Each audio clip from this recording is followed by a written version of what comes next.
listen, man, let me tell you something. Are you ready for that? Are you ready for it? If you're trying to break a record and you want to take it all the way, I'll just give you guys some game. If you want to get your record on radio, because that's the first thing an artist, when you sign them, like, so, when am I going on radio? Yeah, what they got to do? To take a record that y'all see on the radio become number one, that's $200,000. $200,000 to get on the radio. That's $200,000. A lot of y'all want to do this. Are you ready for that, though? I'm working all the time. I got kids and everything. I'm on the clock 24/7. You are too. You an artist? You got to be working all the time. It's going to be late night studio sessions. It's going to be ones in the morning. It's going to be birthday parties you going to miss. You going to be on this road? No, you not flying. You driving. Yeah, you ready for that? Yeah, it take 12 hours to get from here to there. But that's where they want to see you at. You're going to go to a lot of towns you ain't never been to before. Are you ready for that? This is work, baby. And this the top of the game. You got to come with your A game. Or don't come over here. You know what I'm saying? Because we get bit. I'm not going to go too deep into stuff like BDS spins and all that stuff. I'll save that for another video, and you probably don't even know what that is, so don't even worry about it. Radio stations are kind of like regulated, right? Where they have a set playlist that they have to play, and the DJs only talk in the middle and keep you entertained, but they don't really have any say in what's going to play. The music supervisors and the program directors choose those songs. Sometimes you waited too long. Ooh. You know, we in the town now, bro. Ain't nobody waiting on you, man. Yeah. You got to put it out there. Mr. Davis, as a marketing specialist though, man, I mean, somebody trying to get into this music industry in this digital age and in today's time, what advice do you got for them? It's not about who has the better music now. It's about who's willing to pay the most. That's literally what the entire industry is right now. If you got a record company or a manager or you got a dope boy on your side that is willing to pay more than the next person to make your shit number one, that's all it takes. Can you explain to people how expensive it is to be successful? Because, see, you know, a lot of people still are going out here trying to fish with a shoestring and a fish stick at the end of it. Who told them that somebody just put you on? Like, where did that rumor get started? Because this is a really expensive, it takes millions of dollars to break an artist. And even me, like, I'm 29 years into this, and dude, I can't do this without a budget of at least $150,000. $150,000 to break a rapper. That's not even pop or R&B. That's rap, which is cheaper to work. You can even get one spin. That's a big deal. And if you can get 10 spins, that's huge. Some people don't think that. They think they being a star. They think that's the way you're supposed to do it. Now, that's the quickest way out the game. Yeah. Because, look, y'all, I know y'all feel like the music business is so big. Feel big. It's this big, though. About 5 niggas ain't there working. And I'm telling you, your career could die from one of these. Woo! One phone call, you done. Nobody touch you. Because you wanted to Nobody play. even said nothing to you. Nah, and they not. And you wanted to play with him, and you ain't know. He, man, don't, you over with.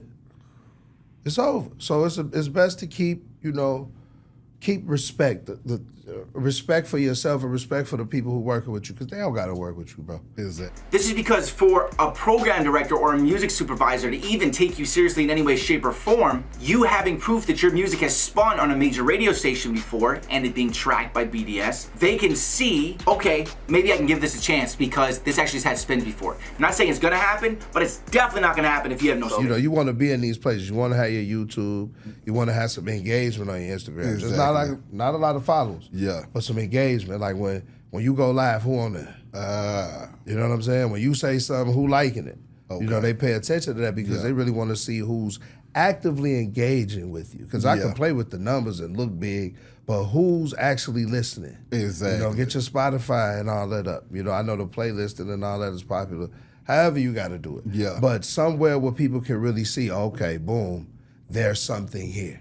Because just telling somebody you hot ain't going to do it. When a song comes on the radio, you hear every hour on the hour. Mm-hmm. You can go for the next 2-3 top radio stations, and literally, that song is on every station. You're right. That is called programming. Mm-hmm. Trying to convince people to play our records over this person's record. Yeah. That I know hot like mine. You know what I mean? But I have to sell you on why mine hotter. Yeah. I have to show these, this data. I have to be well versed in my field, bro. That's right. You understand? Because ain't none of them easy, bro. It seemed like, you know, well, that's so-and-so, that's Beyonce, that's this. Bro, this is we work, bro. This ain't no easy game. You really have to your relationships have to be solid. You know what I mean? You have to get a person to answer the phone, even hear what you're talking about. To get a meeting with a programmer, a music director, that says a lot, bro. Because they ain't got me with you. I made my decision. Yeah. I don't gotta. My job is to make sure that their decision require one of my records going in them slots. Yeah. So ain't none of them easy, bro. Cause I'm fighting, man. Once you hit 40, or when we trying to get you on the chart and all that, we gotta fight, man. When you see number one, there's a lot of fighting went on, bro. Woo. You know what I'm saying? Somebody had, man, you know, move that. I think I should be here. It's a lot of work that's involved, B. For real. Okay. See, programming requires a campaign. A campaign requires longevity. Not 2 or 3 days. 3 months, I'm doing this to you. Because in 3 months, what's going to happen is you no longer change the station.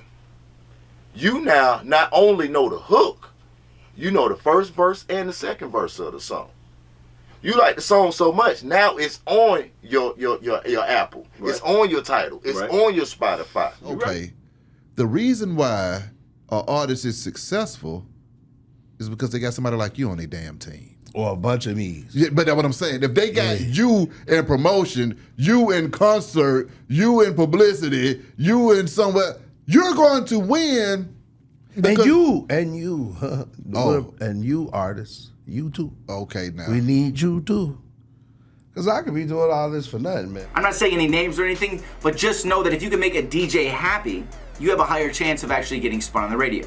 That is, if your music is good enough to actually get played on the radio. Gotta build your relationship with them. They have to like you. You can hire companies that do music and radio campaigns to get your music played on the radio. They generally start at around $15,000. Yeah, $15,000. But I'll go into a little bit more detail for you so you can understand from the inside. Now, generally, the radio station that you hire already has relationships established with all these radio stations, the program directors, and the music supervisors, because this is what they do. They talk to these people. They're trying to pitch songs to them all the time, right? So they have a relationship that you don't have. And most likely, a very long relationship, maybe 5, 10, 15 years of talking to this radio station and its people. And that's the benefit of paying these places. You're paying for the relationship. You know, look, radio, man, they want people to keep that shit locked. Yeah. On the dial.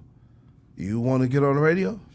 Give them something that people gonna lock into. The way you lock in, burn the city up, man. Burn up where you at, man. Tear it up. You supposed to be everywhere, man. Where's the record store? There's a few record stores left. Build the relationships with them. You know, build the relationships wherever you can, man. Because who can build and spread your campaign?